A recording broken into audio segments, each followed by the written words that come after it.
Hello दोस्तों, कैसे हैं आप लोग? ठीक है। इस वीडियो के अंदर हम डिस्कस करेंगे इंटरनेशनल ह्यूमैनिटेरियन लॉ।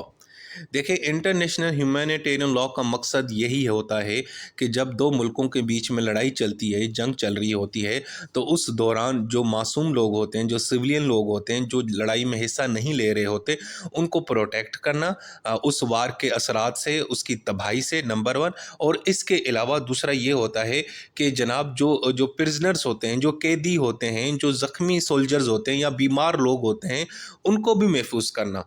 तो इस कानून बनाने का मकसद ही यही था कि दो मुल्कों के बीच में जब लड़ाई चल रही होती है, तो उसके नतीजे में जो तबाही होती है, जो नुकसानात होते हैं, उसको कम से कम किया जाए। और जो मासूम लोग हैं, जो उस लड़ाई का हिस्सा नहीं है, जो सिपाही नहीं हैं, जो फौजी नहीं हैं, उनको प्रोटेक्ट करना। ठीक है। इसको आमतौर पे लॉ ऑफ वॉर और लॉ ऑफ आर्म्ड कन्फ्लिक्ट भी कहा जाता है। अब ये कहाँ से आया भाई? इंटरनेशनल ह्यूमैनिटेरियन लॉ कहाँ से आया? दोस्तों, ये कन्वेंशन के ज़रिए आया। यानी इंटरनेशनल लेवल पे मुल्कों के बीच में माहदे हुए, वहाँ से हमें ये चीज़ सामने आती है। और इसके अलावा कस्टमरी रूल्स के ऊपर भी ये डिपेंड करता है। यानी बहुत अरसे से ये कस्टम्स भी चले आ रहे हैं इंटरनेशनल लेवल के ऊपर कि जब भी लड़ाई चलती है, तो भाई जो बच्चे हैं, जो मासूम लोग हैं, जो हिस्सा नहीं ले रहे, हमने उनको नहीं नुकसान पहुंचाना, सिर्फ फौजियों को ही मारना है, या जो मिलिट्री इंस्टॉलेशन होते हैं उनको ही तबाह करना है। लोगों की प्रॉपर्टीज़, हॉस्पिटल्स, स्कूल्स वगैरह को तबाह नहीं करना। ये कौन कहता है? ये इंटरनेशनल कस्टम्स है। और यही फॉलो की चीज़ें की जाती हैं इंटरनेशनल ह्यूमैनिटेरियन लॉ के अंदर। ठीक है जी। अच्छा जी। अब सबसे पहले इसकी डेफिनेशन क्या है दोस्तों? इसकी डेफिनेशन एक तो ये है कि भाई ये it is a part of public international law. और इसका बुनियादी मकसद सिर्फ ये है कि लड़ाई, जंग के नतीजे में जो तबाही होती है, जो नुकसानात होते हैं, उसके जो असरात हैं, वो कम से कम किए जाएँ। और दूसरा, वो लोग जो उस लड़ाई में हिस्सा नहीं ले रहे, हमने उनको महफूज रखना है। और दूसरा, ये जो इंटरनेशनल ह्यूमैनिटेरियन लॉ है ना दोस्तों, ये तभी अप्लाई होता है जब लड़ाई चलती है, जब जंग छिड़ जाती है। ये जब अमन का मामला होता है, जब सुकून होता है, शांति होती है, प्यार और मोहब्बत होता है, तब ये कानून अप्लाई नहीं होता। और इसके अलावा जो हेनरी ड्यूनेंट हैं, ये इसके फादर माने जाते हैं। ये इन्होंने ही इसको, इस आइडिया को जो है ना वो दिया था। और ये कहते हैं कि भाई international humanitarian law is the law of war. ये जंग का कानून है जिसमें मासूम लोगों को हमने प्रोटेक्ट करना है। और दूसरा ये है कि जंग के नतीजे में जो जुल्म और ज़्यादतियाँ होती हैं, उसकी असरात को कम से कम करना है। यानी लड़ाई लड़ें, लेकिन इतने ज़ालिमाना तरीके से ना लड़ें कि बेचारे मासूम लोग भी तबाह हो जाएं। यानी आम लोग हैं, वो भी बेचारे इससे मुतासर हो जाएं। ठीक है जी। अब इसका बुनियादी मकसद क्या है यार? बुनियादी मकसद ये है कि जो नॉन कम्बेटेंट लोग हैं, वो लोग जो लड़ाई में हिस्सा नहीं ले रहे, जो फौजी नहीं हैं, जो सिविलियन है, उनको प्रोटेक्ट करना है। दूसरा ये है कि अननेसेसरी जो सफरिंग है, यानी कि गैर ज़रूरी जो नुकसानात हो रहे हैं वार के अंदर, उनको कम से कम करना है। और साथ में जो जंग लड़ने के जो तरीके इस्तेमाल किए जा रहे हैं ना दोस्तों, जो ख़तरनाक तरीके हैं, उनको कम करना है। यानी आप देखते हैं कि बाज़ औक़ात ये नहीं है कि आप जो है ना न्यूक्लियर बम गिरा दें किसी मुल्क के ऊपर, या केमिकल वेपन्स इस्तेमाल करें। उससे ये क्या होता है कि उसके जो नुकसानात होते हैं वो इतने ख़तरनाक होते हैं, तो सदियों तक उसके नुकसानात चलते रहते हैं। कि यानी कि वहाँ उस इलाके में इंसान क्या, जानवर क्या, इवन के जो खेत हैं, जो पौधे हैं, वो भी जनाब सदियों तक वहाँ पे पैदा नहीं होते, और इतना उसका इतना नुकसानात होता है। तो इंटरनेशनल ह्यूमैनिटेरियन लॉ ये कहता है कि भाई लड़ाई करने के जो तरीके हैं ना, लड़ाई करें तो ठीक है, लेकिन ये जो टैक्टिक्स इतने खतरनाक इस्तेमाल ना करें कि उसके जो नुकसानात हैं वो सदियों तक चलें। तो ये ह्यूमैनिटेरियन लॉ इसको कम करने की भी कोशिश करता है। अब इसका सोर्स क्या है भाई? ये कहाँ से आई है ये इंटरनेशनल ह्यूमैनिटेरियन लॉ? ये कहाँ से आया? तो दोस्तों, सबसे बुनियादी जो इसका सोर्स है वो तो है इंटरनेशनल ट्रीटीज़। ठीक है। इंटरनेशनल लेवल पे बहुत सारे ममालिक जब आपस में मिलके कोई माहिदा कहते हैं, तो हम उसको कन्वेंशन बोलते हैं या ट्रीटीज़ बोलते हैं। तो उसमें सबसे पहला जो कन्वेंशन हमें नज़र आता है जिसमें इस ह्यूमैनिटेरियन लॉ का जिक्र किया गया, वो 1949 का है। और उसमें 4 ट्रीटी साइन की गई, और उसका मकसद यही था कि भाई जो वुंडेड सोल्जर्स हैं, जो प्रिजनर्स होते हैं, जो कैदी होते हैं, और जो सिविलियन हैं, हमने उनको प्रोटेक्ट रखना है लड़ाई के दौरान, जंग के दौरान। इसके अलावा मज़ीद एडिशनल प्रोटोकॉल्स बनाए गए थे, थे 1977 और 2005 के अंदर, और उनका मकसद सिर्फ यही था कि जो जेनीवा कन्वेंशन है उसको अपडेट किया जाए और सप्लीमेंट किया जाए। इसके अलावा हेग कन्वेंशन 1899 और 1907 में लाया गया था, उसका मकसद भी यही था कि जो वॉरफेयर के जो मेथड्स हैं उनको रेगुलेट किया जाए, ठीक है, यानी वेपन्स किस तरह के इस्तेमाल करने हैं, किस तरह बैटल कंडक्ट करनी है। इस तरह ना हो कि आप पूरे मुल्क में जो है ना तबाही मचा दें, हर सिविलियन बंदे को मारना शुरू करें, और इस तरह का तरीका आपने इस्तेमाल करना है जिससे कम से कम सफरिंग हो, ठीक है। इसके अलावा और भी बहुत सारी ट्रीटीज़ हैं, जैसे convention on certain conventional weapons 1980, इसके अलावा ओटावा माइन बैन ट्रीटी, इसके अलावा केमिकल वेपन्स कन्वेंशन। ये कन्वेंशन यहाँ से हमें ह्यूमैनिटेरियन लॉ नज़र आता है, यहीं से हमने इसको अखज़ किया है। अच्छा जी, दूसरा जो बुनियादी सोर्स है वो है कस्टमरी इंटरनेशनल लॉ। देखें, इंटरनेशनल लॉ में ना बहुत सारे कस्टम्स फॉलो किए जाते हैं जो हज़ारों सालों से लोग फॉलो कर रहे हैं, मुख्तलिफ़ कंट्रीज़ फॉलो करते हैं। तो ये एक बहुत ही पुरानी प्रैक्टिस है, और बहुत सारे मज़ाहिब भी इसको सपोर्ट करते हैं, इस्लाम भी इसको सपोर्ट करता है कि भाई जब जंग चलती है तो जंग के दौरान आपने जो है ना गैर ज़रूरी टार्चर से अपने आप को महफूज रखना है, टार्चर ज़्यादा नहीं करना, सिविलियन को नहीं मारना। इसके अलावा जो कैदी जो बन जाते हैं वार के दौरान, जो प्रिजनर्स होते हैं वार के, उनको इंसानी तरीके से और अच्छे तरीके से डील करना है, यानी उनको आपने मारना नहीं है, उनको आपने नुकसान नहीं पहुंचाना, और अगर वो बीमार हैं, ज़ख्मी हैं, तो उनका आपने इलाज करना है। आपने अक्सर देखा होता है कि मुख्तलिफ़ कंट्रीज़ के हाथ जो है ना वो कैदी लग जाते हैं दूसरे मुल्क के, तो वो फिर उनको अच्छा खाना, सेहत वगैरह प्रोवाइड करके अपने पास कैद करके रखते हैं, लेकिन उनको नुकसान नहीं पहुंचाना। क्यों? कि ये इंटरनेशनल ह्यूमैनिटेरियन लॉ का एक बुनियादी मकसद है, और ये पुराना कस्टम है। तो ये एक्चुअली जो लॉ है ना दोस्तों, ये कस्टम्स के ज़रिए भी हमारे पास आया है। अच्छा जी, दूसरा, इवन के वो कंट्रीज़ जिन्होंने ऊपर जो मैंने आपको कन्वेंशंस और माहदे बताए, अगर उन्होंने साइन नहीं किए तो फिर भी जनाब उनको ना ये ह्यूमैनिटेरियन लॉ को फॉलो करना है, क्योंकि भाई ये कस्टम है, और कस्टम्स जो होते हैं आपको पता है ये अनरिटन लॉ रूल्स होते हैं, लॉज होते हैं।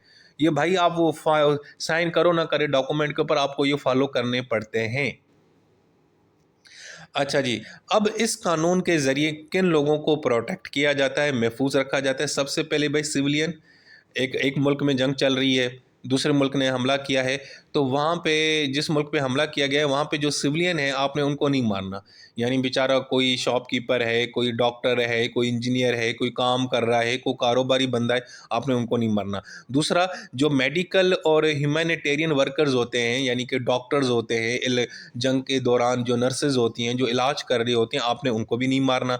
इसके अलावा जो वुंडेड और सिक सोल्जर्स हैं उनको भी आपने नुकसान नहीं पहुँचाना। जो एक ज़ख्मी हो गया कैदी वार के दौरान, अब वो ज़ख्मी है, अब वो काबिल नहीं रहा कि वो आपके साथ लड़ाई करे, तो अब आपने भी उसको नुकसान नहीं पहुंचाना। और अगर कोई बीमार है तो उसको भी नुकसान नहीं पहुंचाना, बल्कि उसकी ट्रीटमेंट करनी है आपने, ठीक है। और इसके अलावा जो प्रिजनर्स होते हैं, यानी लड़ाई के दौरान दूसरे मुल्क, दुश्मन मुल्क के जो कैदी आपके पास आ जाते हैं, सिपाही आपके पास, आप उनको पकड़ लेते हो, तो आपने जनाब उनको डिग्निटी के साथ ट्रीट करना है, उनको आपने टॉर्चर नहीं करना, ठीक है जी। अच्छा जी, अब इसकी खुसूसियात क्या हैं? सबसे पहले कि दोस्तों ये जो कानून है तभी एक्टिव होता है जब कन्फ्लिक्ट होता है, जब लड़ाई शुरू होती है, जब जंग चलती है दो मुल्कों के बीच में। जैसे रशिया और यूक्रेन वार चल रही थी तो तब भी ह्यूमैनिटेरियन लॉ चल रहा था। और बाज़ औक़ात किसी मुल्क के अंदर इन लोकल लेवल पे भी अगर वार चलती है ना, यानी कि जैसे शाम के अंदर जो है ना सिविल वार चलती है, वहाँ पे मुख्तलिफ रिबेल्स ग्रुप बने होते हैं, वो आपस में लड़ रहे होते हैं, तो वहाँ पे भी ये अप्लाई होता है। इसके अलावा इसका दूसरा यानी कि कैरेक्टरिस्टिक्स ये है कि वो लोगों को ये प्रोटेक्ट करता है जो फाइट में हिस्सा नहीं ले रहे, जो लड़ाई में हिस्सा नहीं ले रहे। इसके अलावा इसका दूसरा कैरेक्टरिस्टिक्स ये है, जो वेपन्स हैं, जो टैक्टिक्स हैं वॉर के, उनका जो इस्तेमाल है वो कम से कम किया जाए। यानी जैसे केमिकल वेपन्स हैं, वो मना किए गए हैं कि केमिकल वेपन्स आपने नहीं यूज़ करने, या इसके अलावा जो ख़तरनाक तरीके होते हैं टार्चर करने के, वो इस्तेमाल नहीं करने। और दूसरा ये कि यार ये जो लॉ है ना, ये सब पे अप्लाई होता है। अब आपने लड़ाई शुरू की थी या नहीं की थी, आप उस साइड से या उस साइड से हो, आप मासूम हो या जालिम हो, इससे कोई नहीं फ़र्क पड़ता। ये जनाब हर साइड पे अप्लाई होता है। अगर हुकूमत और रिबेल ग्रुप के बीच में लड़ाई चल रही है तो ये दोनों के ऊपर अप्लाई होगा, और दोनों पाबंद होंगे कि ये इसको फॉलो करें, ठीक है जी। अच्छा जी, दूसरा ये पब्लिक इंटरनेशनल लॉ का हिस्सा है। दूसरा ये है कि इसको आप सस्पेंड नहीं कर सकते। जब जंग चल रही होती है तो आप इंटरनेशनल ह्यूमैनिटेरियन लॉ को सस्पेंड نہیں کر سکتے. یہ نقطہ آپ نے ہمیشہ یاد رکھنا ہے. اور دوسرا یہ کہ یہ ٹریٹیز اور کسٹمز کے اوپر بیسڈ ہے, اور اس کے علاوہ مختلف کنٹریز اور انٹرنیشنل جو باڈیز ہیں یہ اس کو انفورس کرتی ہیں, اس کو مانتے ہیں, ٹھیک ہے. اور اگر جو اس قانون کو فالو نہیں کرتا تو پھر اس کے اوپر مقدمہ چلے گا انٹرنیشنل کرمنل کورٹ کے اندر. اچھا جی, اب ہم دیکھیں گے کہ یار یہ کس طرح اپلائی ہوتا ہے. یار یہ دو طریقے سے اپلائی ہوتا ہے, ٹھیک ہے. ایک ہوتا ہے انٹرنیشنل آرم کنفلکٹ, یعنی انٹرنیشنل لیول پہ دو ملکوں کے بیچ میں لڑائی چلتی ہے, جیسے ابھی اسرائیل اور ایران میں چل رہی ہے, یا یوکرین اور رشیا میں, تب بھی اپلائی ہوتا ہے. اور ایون کہ جو نان انٹرنیشنل کنفلکٹ ہوتے ہیں, یعنی ایک ملک کے اندر سول وار شروع ہو چکی ہے, ایک ملک کے اندر دو مختلف گروپس آپس میں لڑ رہے ہیں, ایک ملک کے اندر ایک باغی گروپ ہے جو انقلاب لانا چاہتا ہے, اور ایک سرکار ہے, ان دونوں کے بیچ میں ٹھیک ٹھاک ایک وار شروع ہو چکی ہے, تو تب بھی یہ اپلائی ہوتا ہے انٹرنیشنل ہیومینیٹیرین لا. لیکن یاد رکھیے گا کہ کسی ملک میں اگر چھوٹے موٹے کوئی احتجاج ہو رہے ہیں, پروٹیسٹ ہو رہے ہیں, کوئی دھرنا دیا جا رہا ہے, تو وہاں پہ یہ اپلائی نہیں ہوتا. ہاں اگر سول وار والی سچویشن ہے, ٹھیک ہے, تو تب اپلائی ہوگا. اچھا جی, اب اس کے فنڈامنٹل پرنسپلس کیا ہیں وہ ذرا دیکھ لیتے ہیں جی. سب سے پہلے ہے ہیومینٹی ورسز ملٹری نیسیسٹی. یار یہ کہتا ہے کہ ملٹری آپریشن میں اور پروٹیکشن آف ہیومن لائف میں بیلنس کرنا ہے. یعنی آپ نے کسی ملک کے اوپر حملہ کرنا ہے, ٹھیک ہے, کر رہے ہیں آپ, تو حملے کے دوران آپ نے ہیومن لائف کو پروٹیکٹ بھی کرنا ہے. یعنی آپ اپنا جو ملٹری مقصد ہے وہ پورا کریں. آپ کسی ملک کے ملٹری انسٹالیشن کے اوپر یا ہوائی اڈوں کے اوپر حملہ کرنا چاہتے ہیں, یا ان کی جو کیا کہتے ہیں ویئر ہاؤسز ہیں جہاں پہ ویپنز پڑے ہیں, آپ ان کو حملہ کرو, ٹھیک ہے, لیکن ساتھ ساتھ میں لوگوں کو یعنی کہ مارنا نہیں ہے جو سویلین ہے, نمبر 1. دوسرا یہ ہے کہ بھائی یہ انٹرنیشنل لا جو ہیومینیٹیرین لا ہے نا, یہ جج نہیں کرتا کہ کس نے لڑائی شروع کی ہے, کیوں کی ہے, یہ لڑائی لیگل ہے یا لیگل ہے, یہ اس سے کوئی فرق نہیں ہے. اس کا بنیادی مقصد یہ ہے کہ لڑائی چل رہی ہے اور اس کے دوران جو لوگ ہیں میں نے ان کو محفوظ رکھنا ہے, ٹھیک ہے جی. دوسرا یہ ہے کہ پرنسپل آف ڈسٹنکشن, یہ بڑا اہم ہے کہ بھائی یہ کہتا ہے کہ جو دونوں فریقین ہیں یا جتنے بھی لوگ آپس میں لڑ رہے ہیں وہ کمبیٹنٹ اور سویلین میں فرق رکھیں. جو سپاہی ہیں, فوجی ہیں وہ, اور جو سویلین جو اس جنگ میں حصہ نہیں لے رہے, ان کے بیچ میں آپ نے فرق ضرور رکھنا ہے. دوسرا کہ خواتین اور بچوں کو پروٹیکٹ کرنا ہے, خصوصاً وہ بچے جو 18 سال سے نیچے ہیں, ان کو آپ نے جناب جنگ میں نہیں بھیجنا, ان کو ایز اے سپاہی کے طور پہ آپ نے بھرتی بھی نہیں کرنا, اور خواتین کو سیکسول وائلنس سے بچانا ہے, ٹھیک ہے جی. اس کے علاوہ یہ ہے کہ ملٹری نیسیسٹی, آپ کی اگر ملٹری کوئی ضروریات ہے وہ اپنی پوری کریں. اگر آپ چاہتے ہیں کہ یعنی کہ اگر آپ چاہتے ہیں کہ یار میں نے فلاں ملک کی اس ہوائی اڈے پہ میں نے قبضہ کرنا ہے یا اس کو تباہ کرنا ہے, تو آپ کر لیں تباہ, ٹھیک ہے, آپ کو تاکہ آپ کا جو ملٹری گول ہے وہ اچیو ہو جائے, ٹھیک ہے نا. یعنی کہ ویپنس ویئر ہاؤس ہے اس کو اٹیک کرنا وہ لافل ہے, لیکن کسی اسکول کے اوپر اٹیک کرنا, کسی ہاسپٹل پہ اٹیک کرنا, یہ غیر قانونی ہے. دوسرا ہے پروپورشنلٹی, یہ بڑا انٹرسٹنگ ہے, ٹھیک ہے. دوسرا یہ کہ بھائی سویلین کو جو آپ ٹارچ یعنی کہ آپ اپنے ملٹری فائدے کے لیے آپ کسی جگہ پہ اٹیک کرتے ہیں, یعنی سپاہیوں کو مارنا شروع کرتے ہیں, آپ لگتے ہیں کہ یار اس بلڈنگ میں نا فوجی ہیں, آپ ان کو مارنا شروع کر دیتے ہیں, لیکن یہ نہ ہو کہ ان فوجیوں کو مارنے کے چکر میں پوری کے پوری علاقے کو آپ تباہ کر لیں. یعنی کسی ملک کی ملٹری انسٹالیشن کو اٹیک کرنے کے چکر میں پورے شہر کو تباہ کر دیں, یہ غیر ضروری ہے. یہ پروپورشنلٹی یہ بڑا اہم پرنسپل ہے, اس کو آپ نے فالو کرنا ہے. مثال طور پر ایک بلڈنگ ہے, اس بلڈنگ کے اندر ایک سپاہی چلا گیا ہے, آپ نے پورے گاؤں پورے شہر کو تباہ کر دیا, ایسا نہیں ہوگا.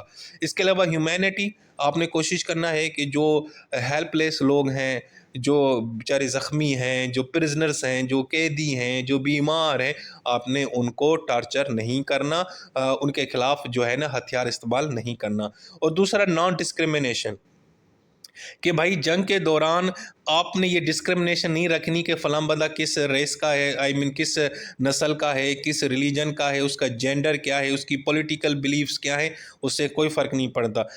اگر وہ جنگ میں حصہ نہیں لے رہا, بات ختم, آپ نے اس کو کچھ نہیں کرنا, چاہے وہ پھر کسی بھی مذہب سے ہے, ٹھیک ہے. یعنی کہ اس کے علاوہ اس کا ایگزامپل یہ بھی ہو سکتا ہے جو پرزنرز ہوتے ہیں, جو قیدی ہوتے ہیں, یعنی آپ نے دو ملکوں میں لڑائی چل رہی تھی اور آپ نے دوسرے ملک کے سپاہیوں کو پکڑ لیا, اب وہ سپاہی مسلمان ہے, ہندو ہے, کرسچن ہے, فرق نہیں پڑتا, آپ نے اس کو پروٹیکشن دینی ہے, آپ نے اس کو اچھے سے ٹریٹ کرنا ہے. اس کا مذہب کیا ہے, اس کا جینڈر کیا ہے, وہ خاتون ہے, مرد ہے, کوئی فرق نہیں پڑتا, سب کو میڈیکل کیئر دینی ہے جو ہے نا بالکل برابر کی بنیاد پہ, ٹھیک ہے جی. سو دوستو یہ تھی ہماری ایک اور ویڈیو اور ہمارا ایک اور اہم ٹاپک جو ہم نے کور کر لیا، جس کا نام تھا انٹرنیشنل ہیومینیٹیرین لا۔